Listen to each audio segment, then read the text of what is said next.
Hello students, કેમ છો? મજામાં? હું રિંકેશ સર, તમારો મેથ્સ ટીચર, સ્વાગત કરું છું દરેક બાળકોનું આપણા ગુજરાતના ખૂબ જ સુંદર અને સરસ મજાના એજ્યુકેશનલ પ્લેટફોર્મ સમર્પણ એજ્યુકેશન હબમાં.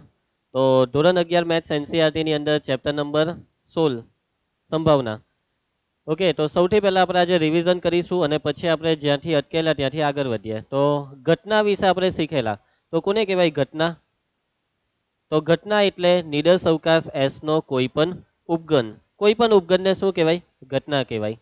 ઘટનાને નોર્મલી ઈ વડે દર્શાવાય, કેમ કે ઘટનાને ઇંગ્લિશમાં શું કહેવાય? Eve, event. અને એબીસીડી નોર્મલી આપણે તો એબીસીડી નામ આપતા હતા. 9માં 10માંથી આપણે કોઈ પણ ઘટનાને નામ આપીએ તો પહેલી ઘટના હોય તો એ, બીજી ને બી, ત્રીજી ને સી. યાદ છે ને? ઘટનાના પ્રકાર. હવે અહીંયા છે ઘટનાનો ઉદ્ભવ. હવે આમાં તો કંઈ લેવાનું નથી. ઘટનાનો ઉદ્ભવ એટલે તમે પાસો ફેંકો. તો તમે પાસો શાના માટે ફેંકો? માની લો કે તમને પાસા પર જોઈએ છે 1 અથવા 2.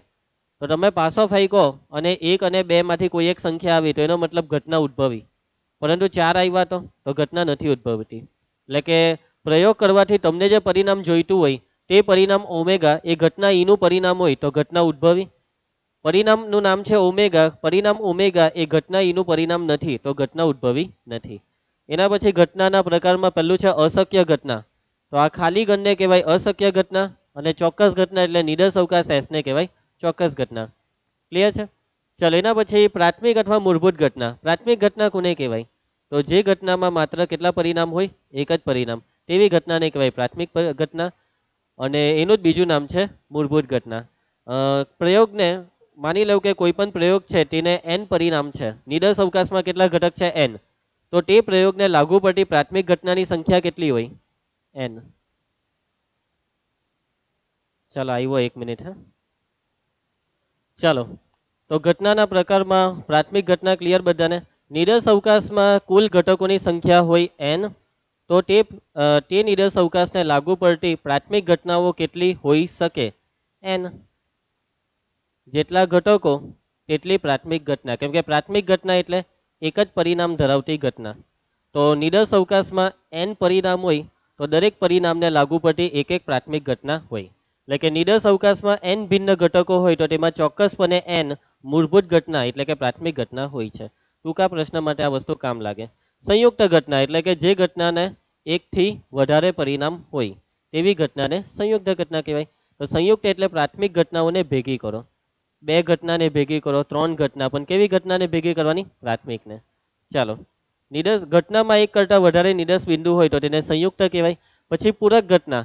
ઘટના એની પૂરક ઘટનાને કયા સિમ્બોલથી દર્શાવાય? એ ડેશ અથવા એ બાર. આ એ ડેશ અથવા એ બારનો મતલબ કે ઘટના એમાં જેટલા પણ પરિણામ હોય તેને નિડર અવકાશ એસ માંથી કાઢી નાખો અને જે વધ્યું તે પરિણામોને એ ડેશમાં લેવો. એ ડેશને ઘટના એ નહીં પણ કહેવાય. શું કહેવાય? એ નહીં. એના પછી આ એ ડેશનું આ જે છે ઘન સ્વરૂપ તે તમે જોઈ લેજો. એ અથવા બી એટલે એ યોગ બી. એ અથવા બીમાં શું કરવાનું? તો એના અને બીના બધા પરિણામોને ભેગા કરવાના.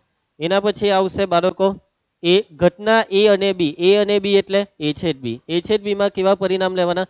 બંનેમાં હોય તેવા, બંનેમાં કોમન, બંનેમાં જે સામાન્ય હોય તેવા જ પરિણામો માત્ર લેવાના. ચાલો, ઘટના એ પણ બી નહીં. એ પણ બી નહીં એટલે એમાંથી બીને કાઢી નાખવાની. એટલે આને કહેવાય એ માઇનસ બી. અને એ માઇનસ બીનું આ સૂત્ર તમે પહેલા ચેપ્ટરમાં બી ભણેલા, એ છે બી ડેશ. ચલો, મેઇન વસ્તુ હવે આ છે પરસ્પર નિવારક ઘટના. નિવારક એટલે 2 ઘટના એકબીજાને નિવારે છે. એટલે કે બંને ઘટનામાં એક પણ પરિણામ કોમન નથી. જો 2 ઘટનાનો છેદઘન શું થાય? ખાલી ઘન. તો તે 2 ઘટનાને કહેવાય એકબીજાની નિવારક ઘટના. ક્લિયર છે? દાખલા તરીકે પાસો ફેંકો તો પાસો ફેંકવાથી 1 અને 2 આવે, આ પહેલી ઘટના. અને પાસો ફેંકવાથી 5 અને 6 આવે, આ બીજી ઘટના. શું આ 2 ઘટના નિવારક છે? હા. પહેલી વખત પાસો ફેંકવાથી 1 અને 2 આવ્યો એટલે પરિણામમાં 1 અને 2. બીજી વખત પાસો ફેંકવાથી 5 અને 6. તો કંઈ કોમન પરિણામ તો છે નહીં. અને જો કંઈ કોમન નહીં હોય તો એને કહેવાય નિવારક. માની લો કે કોમન ઘટક આવી જાય તો એને નિવારક ન કહેવાય. નિવારક એટલે છેદઘન ખાલી ઘન. અને જો એ અને બી નિવારક હોય તો તેને પરસ્પર અલગ ઘન પણ કહેવાય. યાદ છે પહેલું ચેપ્ટર? નિડર અવકાશની પ્રાથમિક ઘટના હંમેશા પરસ્પર નિવારક હોય. કેમ પ્રાથમિક ઘટના હંમેશા પરસ્પર નિવારક હોય? કેમ કે પ્રાથમિક ઘટનાઓમાં કંઈ પણ કોમન હોય જ નહીં, એટલા માટે. બરાબર. એના પછી નિશેષ ઘટના. નિશેષ એટલે તો ભેગું કરવાથી કંઈ વધતું નથી. એટલે કે 2 ઘટના છે એ અને બી. એ બંનેને ભેગી કરો તો શું બનવું જોઈએ ખબર? આખે આખો નિડર અવકાશ એસ. જો એ અને બી ને ભેગી કરવાથી આખે આખો નિડર અવકાશ એસ બને તો એ અને બી ને કેવી ઘટના કહેવાય? પરસ્પર નિષેધ. અહીંયા આ લોકોએ કેટલી ઘટનાને ભેગી કરેલી છે ખબર? એન ઘટનાઓ, જેને એક પછી એક નામ આપેલું છે E1 E2 up to En. આ બધાને ભેગી કરો એટલે આ બધાનો યોગ કરો તો શું બનવું જોઈએ? નિડર અવકાશ એસ. તો આ બધી ઘટનાઓ નિશેષ છે. કેવી છે? નિશેષ. ક્લિયર છે? હવે પરસ્પર નિવારક અને પરસ્પર નિશેષ, સોરી, પરસ્પર નિવારક અને નિશેષ. પરસ્પર નિવારકનો મતલબ બે નો છેદ લેવાનો. પરસ્પર નિવારક એટલે બે ની જોડી. બરાબર છે? હવે માની લો કે તમારી પાસે ટોટલ 5 ઘટના છે, એ બી સી ડી ને ઈ. તો આ એ બી સી ડી અને ઈ ને પરસ્પર નિવારક ક્યારે કહેવાય? જો એ અને બી નો છેદઘન ખાલી ઘન, એ અને સી નો ખાલી ઘન, એ અને ડી નો, એ અને ઈ નો. એવી રીતના બી હાથે બી છેદ લેવો. બી હાથે કોનો છેદ લેવાય? સી નો. એ હાથે તો લેવાઈ ગયો, સી નો, ડી, પછી બી હાથે ડી નો. જેટલા બી પોસિબલ છેદ છે એ બધા છેદનો આન્સર ખાલી ઘન થાય તો આ તમામ ઘટનાઓને પરસ્પર નિવારક કહેવાય. અને નિશેષ એટલે બધાનો જ યોગ લેવાનો. નિશેષમાં બે નો યોગ નહીં લેવાનો. પરસ્પર શબ્દનો મતલબ બે નો છેદ લેવાનો, પરંતુ નિશેષની જ્યારે વાત આવે ત્યારે બધાનો જ યોગ લેવાનો, બધાનો જ યોગ. ઓકે, ચાલો. એના પછી હવે આ બધા દાખલાઓ તો આપણે કરી નાખ્યા છે, એ તમે જરાક રિવિઝન કરી લેજો. તો આપણે લગભગ પ્રશ્ન 6 થી બાકી રાખેલું હતું. ચાલો પ્રશ્ન 6 કરીએ. બે પાસા ફેંકવામાં આવે છે અને તમને આ બે પાસા ફેંકવાથી જે ઘટનાઓ છે તેવી 3 ઘટના આપી, એ બી અને સી. સૌથી પહેલું વસ્તુ નિડર અવકાશ લખી નાખવાનો. આનો નિડર અવકાશ તો બે પાસાઓને ફેંકતા મળતો નિડર અવકાશ. આ નિડર અવકાશને કયા સિમ્બોલથી દર્શાવાશે? એસ. ચાલો, તો કેટલા પરિણામ આવે બે પાસાને ફેંકવાથી? 36. તો આ 36 પરિણામ લખવાના નહીં. શોર્ટમાં શું લખાય? 1 2 3 4 5 6 ભાઈ ગુણ્યા નહીં બોલાય, અને ક્રોસ. 1 2 3 4 5 6. ઓકે, ચાલો. આ ક્રોસ ગુણાકાર જે છે તે તમે સેકન્ડ ચેપ્ટરમાં ભણેલા. તો આમાં કુલ 36 પરિણામ આમાં આવી ગયા. આના 6, આના 6, 6 છંગ 36. એટલે આમાં ઓટોમેટિક ઓર્ડર પર બનવા માંડે, 1 1 1 2 1 3. ચલો, પહેલી ઘટના એ શું છે? પહેલા પાસા પર યુગ્મ સંખ્યા મળે. તો આમાં કયા કયા પરિણામ? તો પહેલા પાસા પર યુગ્મ એટલે 2 4 6. બીજા પર કઈ બી એટલે 2 1 2 2 2 3. તો આવા કેટલા પરિણામ થયા ખબર?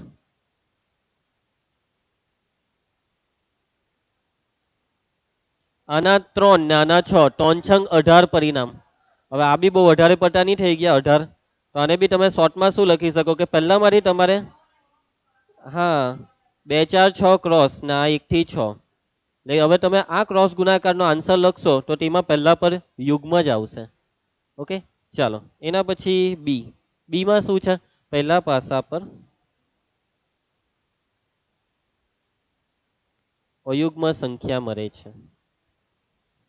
ચાલો, તો બોલો બીમાં શું લખશો? 1 3 5 ક્રોસ. બીજા પર તો કઈ બી આવી શકે, 1 2 3 4 5 6.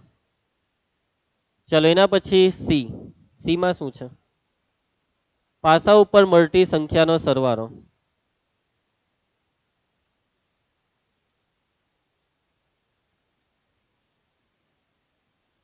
5 કે 5 થી ઓછો છે.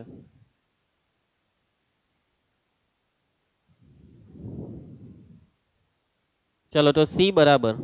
હવે જો આમાં તમે આવી રીતના નહીં લખી શકશો, આમાં નહીં મેળ પડે. આમાં તમારે ઘટકો લખવા જ પડે. 5 કે 5 થી ઓછો તો એક હાથે કોને લઈએ? 1 ને. 1 1, પછી 1 2 1 3 1 4. બસ, કેમ કે આ સરવાળો મેક્સિમમ 5. હવે 2 સાથે 2 1 2 2 2 3. બસ, 3 સાથે કોને 3 1 ને 4 સાથે ખાલી. બસ પૈતું. સો આટલા પરિણામ. આને તમે ક્રોસ ગુણાકારના સ્વરૂપમાં નહીં લખી શકશો. ચાલો, હવે આ બધું શોધવાનું ચાલુ કરી દઉં. તો નંબર 1 છે એ ડેશ. ચાલો, આપણે છે ને આ બધું આને પાછળ લઈ લઈએ, આ બધાની જરૂર પડે આપણને.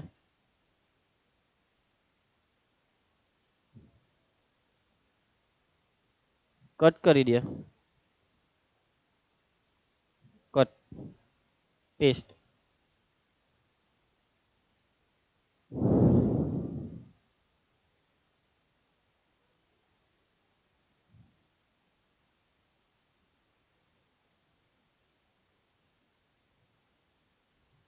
હા જતો રહ્યો.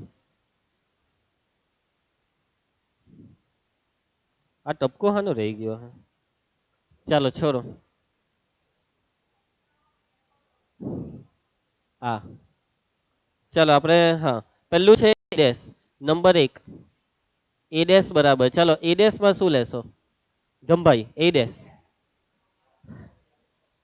હા આ 2 4 6 છે ને તેને આમાંથી કરી નાખો એટલે 1 3 6.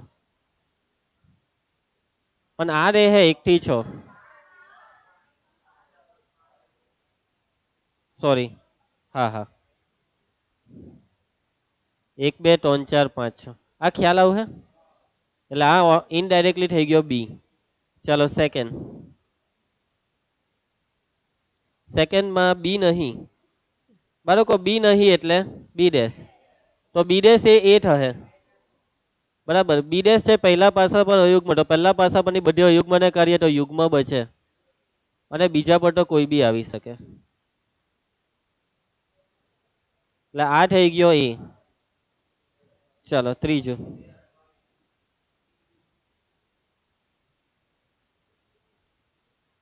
હવે એ અને બી નો યોગ કરવો એટલે આ આખે આખો એસ થઈ જાય ને 1 2 બધું જ આવી જાય.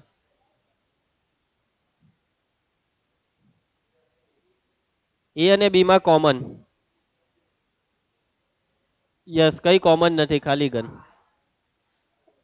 આમાં ભલે આ બધું કોમન હોય પણ આમાં કઈ કોમન નથી એટલે ખાલી ગન. ચાલ એના પછી પાંચમું એ પરંતુ સી નહીં. એ માંથી સી ને કરી નાખવાનું. ચલો એમાંથી સી ને કરવાનો નો મતલબ કે 2 થી શરૂ થતા ઘટકો આમાં કયા કયા છે? 2 1 2 2 2 3. આ એટલે આ 2 1 નીકળી જાય 2 2 નીકળી જાય 2 3 નીકળી જાય. એ રીતના પછી 4 1 નીકળી જાય. એટલે જો 2 1 2 2 2 3 નીકળી ગયા એટલે રહે 2 4 2 5 2 6. 4 વાળામાં 4 1 નીકળે તો બાકીના રહે 4 2 4 3 4 4 4 5 4 6 અને 5 વાળા બધા જ 5 1 5 2 5 3 ઓ સોરી 5 લખાઈ ગયું 6 આવું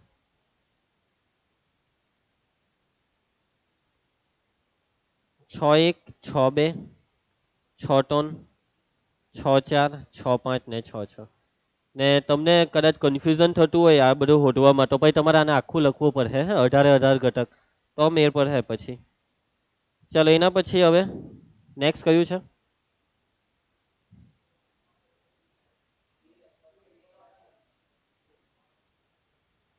બી અથવા સી એટલે બી યોગ સી.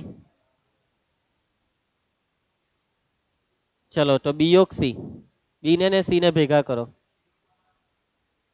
હવે જો ભેગા કરો એટલે આના 18 પરિણામ તો ખરા જ પણ આ 18 પરિણામમાં 2 વાળા ઘટે છે ને 4 વાળા ઘટે છે એ બધા ઉમેરવા પડે.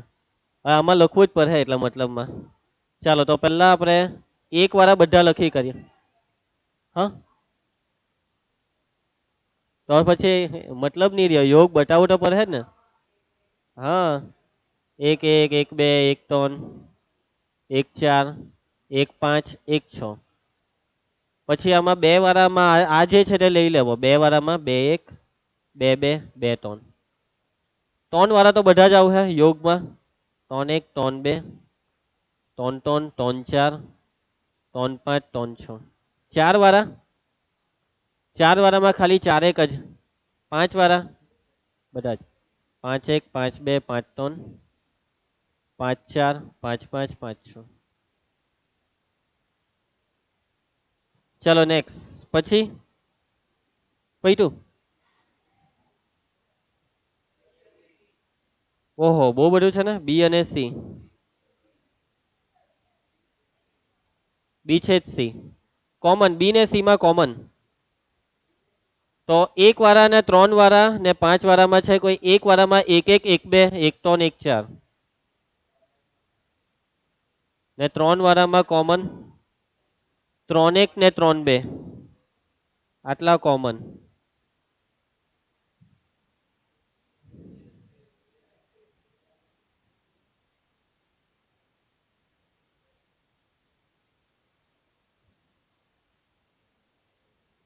ચલો એ ડેશ છેદ બી ડેશ છેદ સી ડેશ. એ ડેશ આપણે શોધેલું છે, બી ડેશ શોધેલું છે, સી ડેશ નથી હોઈતું, તો પહેલા સી ડેશ શોધવું પડે. એનો મતલબ એવો થયો. હવે એક હારું તો મને પછી હારું નહીં લાગે, એક હારું બાકી રાખવાનું એમ.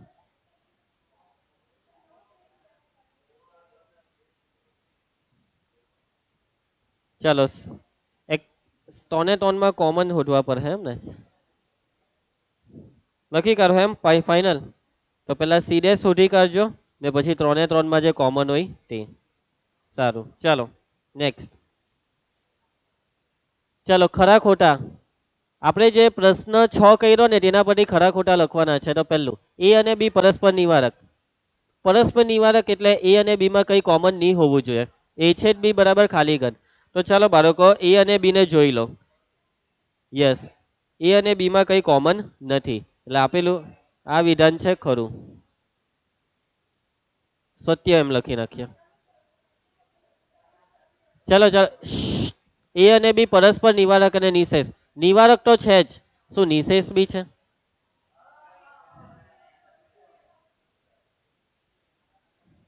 સેકન્ડમાં એ છેદ બી ખાલી ઘન છે અને નિશેષ એટલે એ અને બી નો યોગ એસ. તો હા, એ અને બી ભેગો કરવાથી આખો એસ જ બને ને.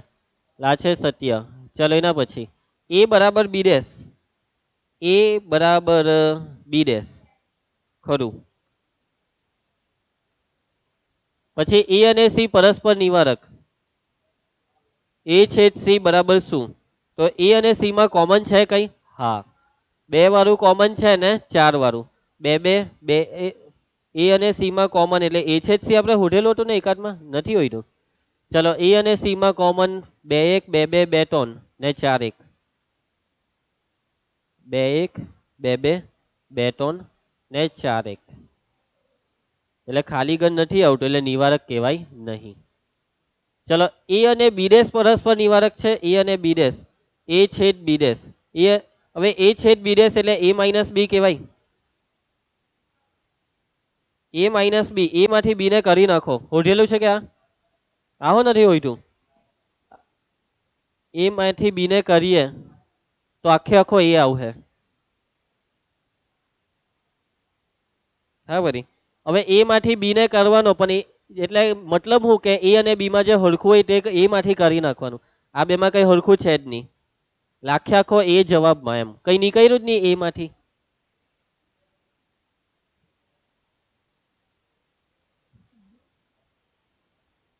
બીજી રીતે સમજાવું, બરાબર બીજી રીતે સમજાવું. એ છે બી ડેશ. બી ડેશ એટલે શું? હા, બી ડેશ એટલે એ છેદ બી ડેશ માં બી ડેશ એ પોતે. એ છેદ એ કોઈ પણ ઘનનો પોતાની સાથે છેદ એટલે એ પોતે. ચાલો એટલે ખાલી ઘન થતો નથી એટલે આ નિવારક વાળી વાત ખોટી. ચાલો એના પછી આ ત્રણ પરસ્પર નિવારક અને નિશેષ. શું કેવું તમારું? તો પરસ્પર નિવારક એટલે એ ડેશ અને બી ડેશ નો છેદ શું ખાલી ઘન આવે છે? આમાં તમારે કેટલી વસ્તુ ચેક કરવાની ખબર? એ ડેશ છેદ બી ડેશ, બી ડેશ છેદ સી, એ ડેશ છેદ સી ને ત્રણે ત્રણ નો યોગ. આટલું આ બધું ચેક કરવું પડે. આ ત્રણ ખાલી ઘન થવા જોઈએ ને આ એસ થવો જોઈએ. જો આ ચાર માંથી કોઈ એક હો નહીં થયું એટલે વાત પતી ગઈ. તો તમે જે નથી નહીં થતું એવું એક ખોટી આપો ને આમાંથી, આ ચાર માંથી તમને શું લાગે કે કયું ખોટું પડે? એ ડેશ છેદ બી ડેશ. તો એ ડેશ એ બી છે અને બી ડેશ એ છે અને એ અને બી માં કઈ કોમન છે નહીં. ચાલો આ તો સાચું પડી ગયું. બી ડેશ છેદ સી, શું બી ડેશ અને સી માં કોઈ કોમન છે? બી ડેશ છેદ સી એ સી માઇનસ બી કહેવાય. બી ડેશ છેદ C A C minus B. C માંથી બી ને કાઢો.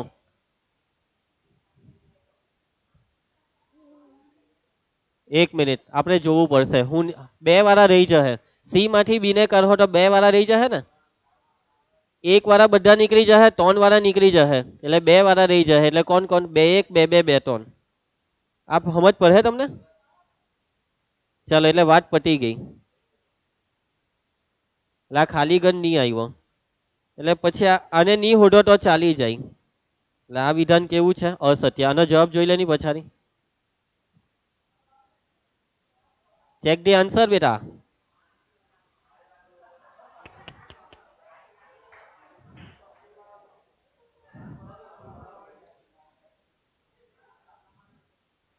હે ભગવાન, શું થશે?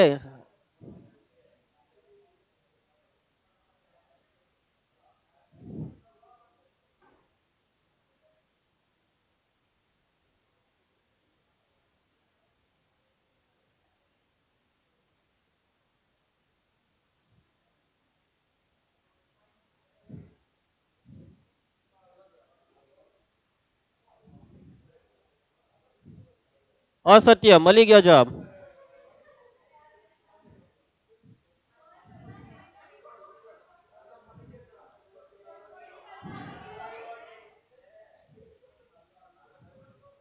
ચાલો,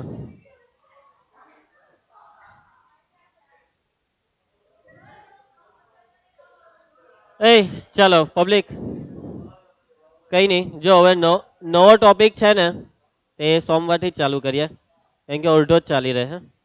સોમવારથી રાખીએ. ચાલો મળીએ તો નેક્સ્ટ લેક્ચરમાં. જય હિન્દ.